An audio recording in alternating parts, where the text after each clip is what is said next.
If you're visiting, we are in the 10th and final part of a series entitled Befriending the Monster. And what we're trying to say in this series is the very thing that you often run away from, the thing that instills you the most fear, can actually be the very thing that saves you. In French lore, the beast of Gavadon was this wolf monster creature that attacked some 200 people across France.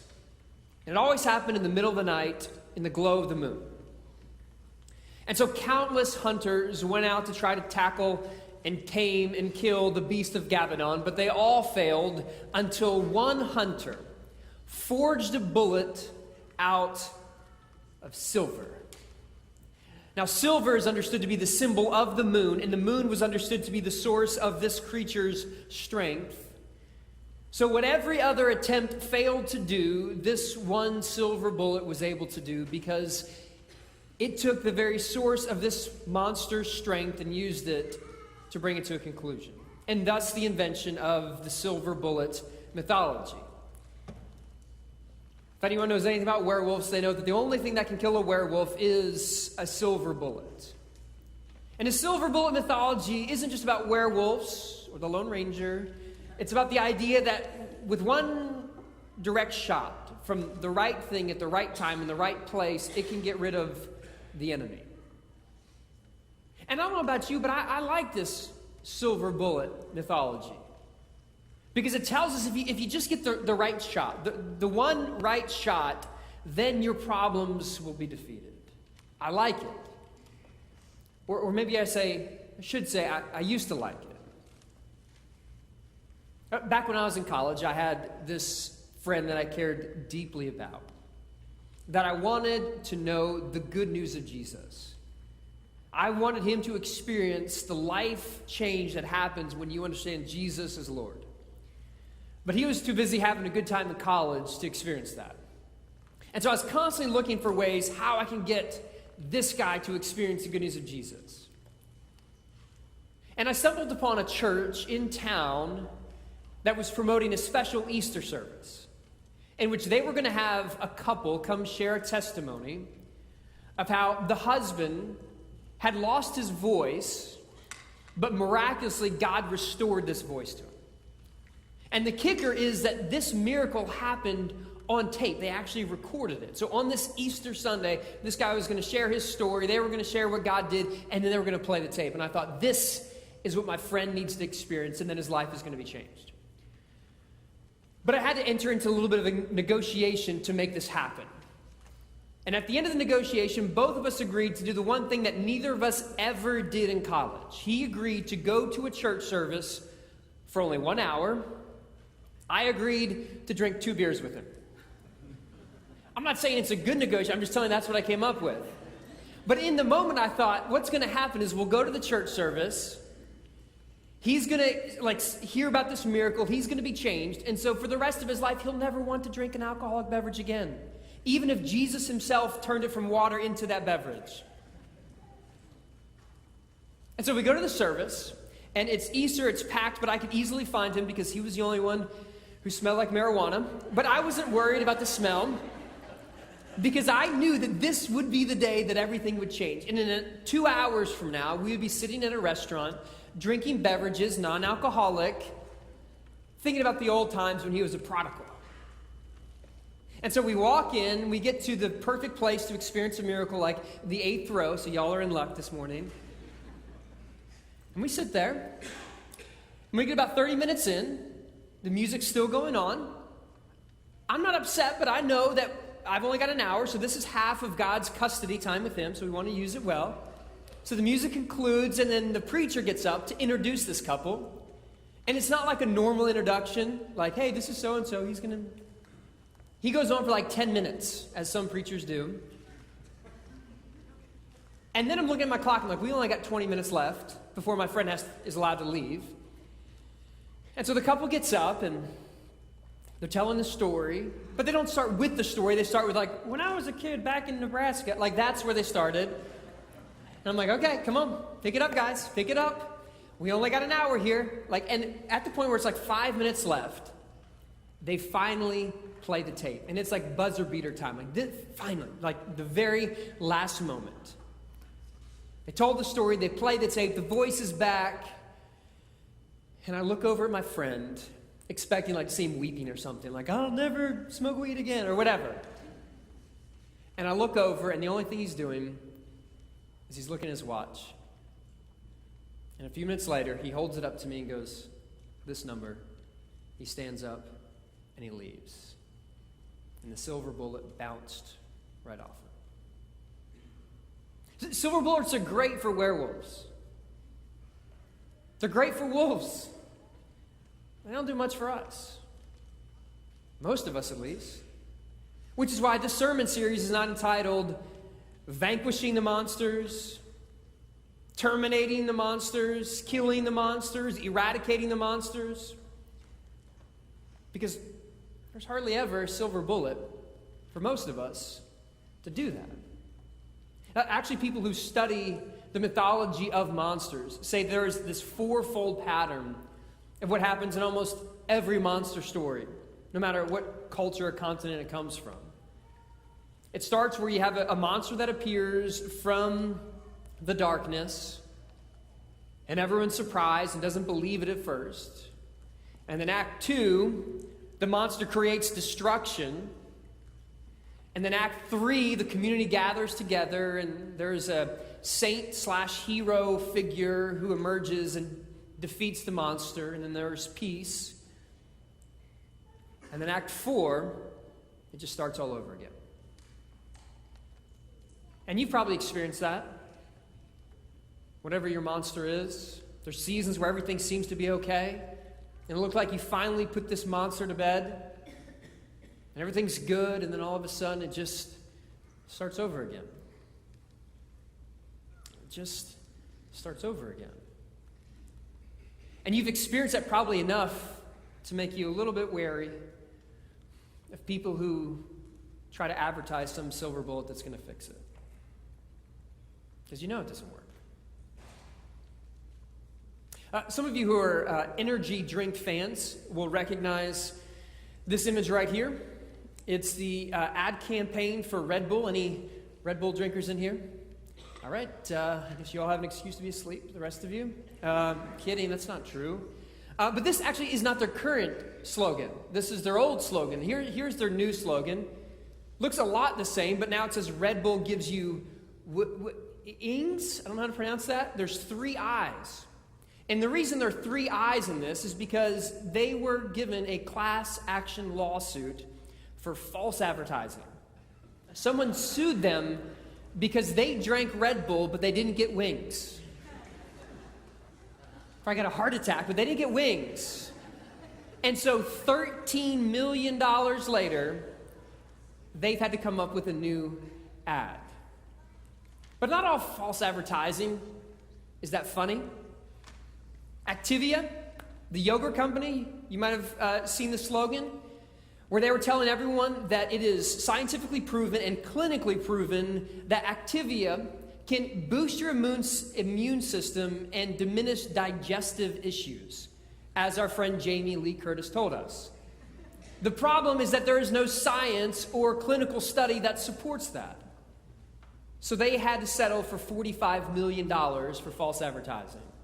Volkswagen sold 500,000 diesel cars, which they said were environmentally friendly and had low emissions. After the FTC got involved and fines and a buyback scheme was finished, there's an estimated $15 billion that Volkswagen had to pay for false advertising. And no one likes being lied to. Whether the salesperson is pitching you an energy drink or a religious solution to all your problems. We know who to sue if it's an energy drink, but who do you sue when it's a promise that if you take on Jesus, then all of a sudden your monsters are gone? Who? It's not Scripture. It's not the Apostle Paul, because that's not how he talked. Right? Listen to his language. This is from a letter he wrote to the church at Corinth. And he's describing this thorn in his flesh. He says, 3 times I appealed to the Lord about this, that it would leave me. But he said to me, my grace is sufficient for you, for power is made perfect in weakness. So I will boast all the more gladly of my weaknesses, so that the power of Christ may dwell in me. He doesn't say, I prayed and then God just gave me this silver bullet that got rid of all thorns for eternity. He said, I prayed 3 times. I prayed repeatedly for this monster to be gone. But instead, God says, my grace is sufficient for you. It's still there. Paul tells Timothy, similar thing. The saying is sure and worthy of full acceptance that Christ Jesus came into the world to save sinners, of whom I am the worst. It's not past tense. It's not I was the worst. It's I am. I think most of us could agree that his worst sins were killing Christians before he himself was one. But he doesn't say that I was the worst, but he says I am. It's the wisdom of the 12-step program. When someone introduces themselves in a 12-step program, they say, hi, my name is John. I am an alcoholic. Whether they have been sober for a day or a decade.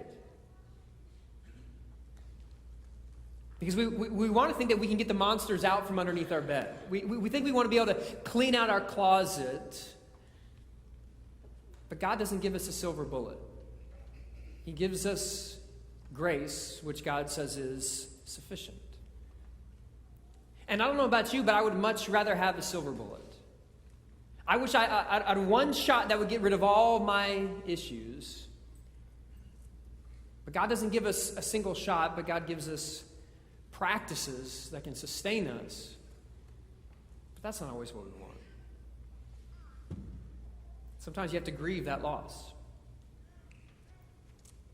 Let me tell you an atrocious story from an atrocious book in the Old Testament. It's a story from the book of Judges. And the big arc of the book of Judges is that Israel is in this degradation.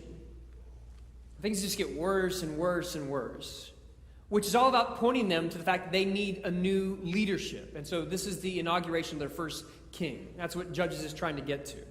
But before you get to the king, you have the old leaders, including a judge named Jephthah. Jephthah was this military man, and he was about to fight the Israelites' enemy of the Ammonites. But before he goes to battle, he makes a promise to the Lord and says, if I am victorious, whatever comes out to greet me when I come home, I will offer as a sacrifice. Now, the Hebrew is a little bit ambiguous. We're not really sure if it says whatever or whoever. And in the way that courtyards were set up in that time, it's very easy to imagine that there would be domesticated animals in the front of the house, and so he would come home, and the first thing that would greet him would be one of those animals. But that's not how the story goes. That's not what greets him. A victorious Jephthah returns home after defeating the Ammonites, and what greets him is his only child, his daughter, who comes out singing and celebrating with a timshul while he tears his clothes. Let me read this to you from Judges 11. When he saw her, he tore his clothes and said, alas, my daughter, you have brought me very low. You have become the cause of great trouble to me. For I have opened my mouth to the Lord, and I cannot take back my vow. He tells her what's going to happen. And she makes this request before she tells her father to do with her what he must. This is the request, verse 37. And she said to her father, let this thing be done for me. Grant me 2 months, so that I may go and wander on the mountains and bewail my virginity, my companions and I. In that time, one of the worst things that could happen to a woman was to never have children. And Jephthah's daughter says, before my life is taken from me, Let me at least spend 2 months in the wilderness mourning the loss, mourning what I'm never going to be and have or do. A priest down in San Antonio named Ronald Rollheiser makes this commentary on this troubling story. He says this: "There's a rather nasty patriarchal character to this story. Such were the times. And of course, we are right to abhor the very idea of human sacrifice. What do death and virginity mean in this story? They're metaphors inside a parable meant to teach a profound truth, namely, all of us, no matter what age or state in life, must at some point mourn what's incomplete and not consummated in our lives. In the end, like her, we all die virgins, having lived incomplete lives, not having achieved the intimacy we craved, and having yearned to create a lot more things than we were able to birth. In this life, nobody gets the full symphony. There's a place inside of us where we all bewail our virginity. And this is true, too, of married people just as it is of celibates. At some deep level on this side of eternity, we all sleep alone. We might want the full symphony,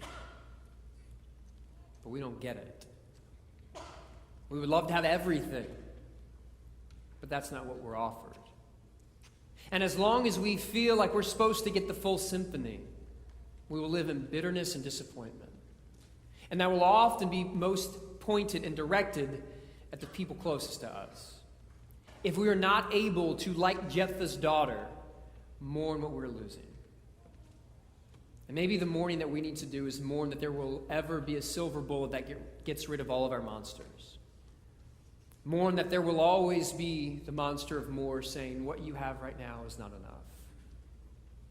Maybe what we need to mourn is that there will always be the monster of comparison that will tell us, you need to define who you are based on the people around you. Maybe we need to mourn the presence of the monster of success that says who you are right now is not enough. You need to clothe yourself with your achievements. And healthy mourning almost always moves to forgiveness. Maybe we need to forgive the parents that raised you in a home that enabled a monster to crawl underneath your bed. Or we need to forgive a spouse who brought the monster into your house. Or the boss who used your monster for the company's good. Or maybe you need to forgive yourself. Or maybe you need to forgive God for not getting rid of the monster. Because what we're offered in this life is not a silver bullet to get rid of all of our monsters. But instead what we are giving are practices that are little graces that can sustain us. Augustine talked about the idea of sin, that it curves us in ourself. Incurvatus se is a Latin word for that. And once at a previous church, I was describing this idea, talking about how sin does to us what an arthritic hand has happened to it, where it's kind of curved in like this on itself. And I explained that the grace of God can open us back up, even though sin has curved us in ourselves. And it's like this, one finger at a time. Now, I'm going to be honest, I didn't really research that. I just thought it made a lot of sense. And so I feel like I have poetic license to make stuff up like that. I feel like that's in my degree. It tells me I can do that. And I felt good about that because I did this in the sermon. It's just like this, one finger at a time, like a physical therapist probably would do. Until a friend from my old church, who literally had a license because he went to medical school, called me over. And he didn't just have a license from medical school, he had personal experience. My friend Craig, when he was just a few years younger than me, had started his medical practice, had 2 young boys, a wonderful spouse, and was diagnosed with multiple sclerosis. Fast forward a couple years, his boys were in medical school, and now he was in a wheelchair that he was confined to. His ability to use his feet and hands were almost non-existent, and to receive the sacraments, someone would actually have to place them in his mouth for him. And so Craig calls me over, and so I walk over and I'm standing next to Craig, and he said, "You did it right." I was like, "What?" He goes, "The thing about the hand." And I was like, "Well, of course I did. I wouldn't never not research something like that." And he said, "Grab my hand." So I grab his hand, which is usually across his body. And he says, "Pull my hand open." And so I make a half-hearted effort at it. So I pull just very gently. And he goes, "No, Luke, pull harder." And at this point, I'm kind of in a conundrum. Because if I break his hand, there's no recovering from that, right? No win on that. No matter how good of a sense of humor he has, can't come back from that. He says, "Luke, pull harder." And so I start to pull a little bit on my friend Craig's hand. My friend Craig, who weighs half as much as I do. And I can't move his fingers a quarter of an inch as I'm trying to pull all of his fingers. And then he says, "Luke, grab one finger and open it." And I opened one at a time. It came right open, just as his physical therapist would do with him every week. Sin does this to us, and we would love the one pull that opens us all up. But what we're offered is just one little practice after the next.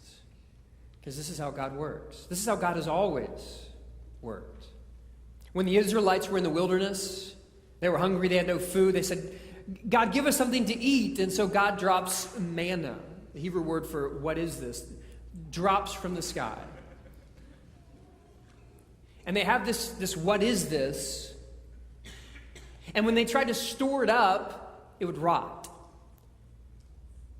But God would give this to them every day. And what they might have wanted was a lifetime worth of bread, or a decade worth of bread, or a year worth of bread, or a month worth of bread, or a week worth of bread, but God gives them their daily bread. Jesus, when he teaches his disciples to pray, say, "Our Father who art in heaven, hallowed be thy name. Give us this day our daily bread." And while we would love the silver bullet to get rid of the monster once and for all, and to vanquish the fear and the anxiety and the guilt and the shame, what God gives us are these practices of one day at a time. But these practices can change us. There's a story about a man named George Lord titled "The Happy Hypocrite," in which George Lord is a man who has wasted his life. He's squandered his wealth, treated people unethically, taken when he should have given, mistreated women, mistreated alcohol. And one night he's out at dinner with his current lover, and the young woman walks in, and he is smitten. And he knows he needs to be with this woman. But he knows, after doing a little research, that she has dedicated herself to only marrying a person with the face of a saint, which George Lord does not have. And so that night he goes to a mask shop and asks for a mask to be made of the face of a saint. He puts it on his face, and then he goes, meets this woman, falls in love. He pledges to marry her. They get married, and on the day that he marries her, he doesn't sign his name George Lord anymore. He signs his name George Heaven. He becomes a new person. He acts humble before people he never would have noticed before. He repays the people that he has ripped off. He gives money to the poor. He volunteers at his church to do children's ministry in the summer. He enters the life of a saint. And as the story goes, he's out at dinner with his new wife, and his ex shows up. And she acts like every person on any reality show acts when they see their ex. She throws a fit. because she sees George wearing this mask of a saint. So she goes over and they enter into this tussle, and eventually the mask is torn from George's face. And she laughs because finally his wife is going to see who he really is. And he's ashamed, and he turns around, crestfallen because his wife is definitely going to reject him. And he looks her in the face with his true face finally revealed. And she says to him, "George, why did you wear a mask with the exact same countenance as your face?" Because unbeknownst to George, there was a force at work underneath the surface. And while he was entering into the life of a saint, he was becoming a saint. The 4th century bishop, Basil of Caesarea, said, "At birth, we are granted the divine image, but it's by practices that we reflect the likeness of God." This is the power of spiritual formation, that we are actually changed. N.T. Wright, in his book After You Believe, uses the word virtue for what I'm talking about here is spiritual formation or practices. And he says this: virtue in this sense isn't simply another way of saying goodness. The word has sometimes been flattened out like that. Perhaps we instinctively want to escape its challenge. But that isn't its strict meaning. Virtue in this strict sense is what happens when someone has made 1,000 small choices requiring effort and concentration to do something which is good and right, but which doesn't come naturally. And then on the 1,001st time, when it really matters, they find that they do what's required automatically, as we say. You do things out, and it just becomes automatic. Your countenance changes. N.T. Wright, in that book, uses the example of virtue as this story right here. You might recognize it. This is a story of Flight 1549 out of LaGuardia Airport in New York, which was flown by Captain Sully. And the story goes, as this airplane is, spoiler, it ends up in the ocean, okay, or in the water, in case I don't mean to ruin it for you. But as Flight 1549 takes off, they're 2 minutes outside of LaGuardia, and they're flying over Brooklyn, and both engines are destroyed when they run into a pack of Canada geese. You could tell us Canada geese because their last words were, "Sorry, eh?" It's not funny. It's not funny. It is funny.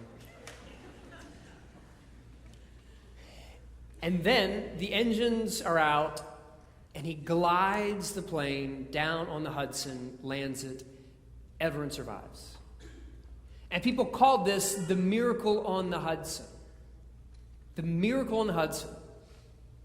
But is it a miracle? I mean, he was in a silver tube flying 500 miles an hour and then landed on water. Like, that is kind of miraculous. But is it really a miracle? It would be a miracle if someone like me, who has made 0 decisions to be able to fly an airplane, landed it. That would be miraculous. If someone who hadn't made 1 decision to be able to fly an airplane did that. But Captain Sully didn't make just 1 decision. He made a lifetime of decisions. As a 16-year-old boy growing up in Denison, Texas, he chose to learn how to fly a single-prop, 2-seater plane as a 16-year-old. And then 2 years later, he chose to enter the United States Air Force Academy. And then he chose to become a pilot in the United States Air Force. And then he chose to spend 3 decades as a commercial pilot. Along the way, he chose to receive a plethora of certifications, including a pilot's cert in gliding. That wasn't a miracle. It was the culmination of an entire lifetime's decision. And that is the power of spiritual formation. The choices that you make over and over again shape who you are. Who you are today is the culmination of what you did for the last decade or the last decades. That's what transformation looks like. Paul says this to the church at Corinth. And all of us with unveiled faces, seeing the glory of the Lord as though reflected in a mirror, are being transformed into the same image from one degree of glory to another. For this comes from the Lord, the Spirit. We are being transformed. Our countenance is shifted as we make the daily decisions to do the small things to say, God, I am open to your work in my life. And it's not the silver bullet to get rid of every monster, but one day at a time I'm learning to befriend these monsters that are always around me. By practices. By being honest. Maybe the most central of practices is honesty. To acknowledge that there is a monster under the bed, that there is a monster in the back of the closet, that there are voices who are filling you with fear. Because it's so easy to let ourselves be shut off from those things. Right? David. Scripture tells us that David was the man after God's own heart. The man who wrote so many of the Psalms that we have in the Old Testament. But one day, he decides to kill one of his 30 closest bodyguards, a man named Uriah, because David had had an affair with Uriah's wife and got her pregnant. And he goes on his life like it's no big deal. At the church in Philippi, you had two pillars of the church. Two women that Paul said were our co-laborers, named Euodia and Syntyche. These women had worked with Paul, but eventually they got in a conflict, so the church was divided. And somehow they were okay with it. There's a rumor that Brad Pitt was offered the role of a slave owner in the movie 12 Years a Slave, which Leonardo DiCaprio eventually took. But Brad Pitt turned the role down, according to rumor, because he didn't want his kids to ever see him in the role of a slave owner. Yet we are the spiritual great-great-grandchildren of American slave owners, who many of them filled pews just like this every Sunday. And even in that very book, which became the movie, 12 Years a Slave, Solomon Northup said that sometimes the most harsh slave owners were the Bible-quoting Christians. And somehow they were okay with it. Just fine. It's no big deal. That's how we work. We need a story to fit, and so we'll just make it work. We'll be okay with it. Which naturally brings up Cyclops. You know what Cyclops is, right? Like it's the one-eyed creature, the monster that would eat people. The most famous being Polyphemus, who was the character in Homer's Odyssey, where Odysseus is stuck in the cave, and the only way out is that he has to blind the Cyclops. You know, remember that story? Or not? Well, people believe these Cyclops actually existed. And let me show you why. Let me fast forward to this slide of... This was a Pleistocene dwarf elephant that were all over the Mediterranean basin, all over the area. And so they see these skulls on the ground, and they've heard stories of a Cyclops, and they go, this right here, which is a nasal cavity, they tell themselves is what? It's the eye of a Cyclops. Because if you want to tell yourself a story, we'll take some evidence around us and we'll make it work. Because that's the pull. It pulls us in on ourselves because we want to just keep our stories. Which is why the practice of honesty might be one of the most foundational of all practices we need. Be honest about who you are. Be honest about the monsters that exist. Because there aren't a silver bullet to get rid of them, but there are the daily practices that can change us. That can be enough. So my encouragement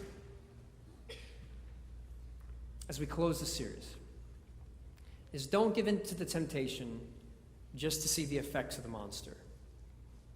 Don't just focus on you're getting angry and you're yelling, don't just focus on why you're putting the varsity jacket on. Don't just focus on why you're masking the pain with abusing substances.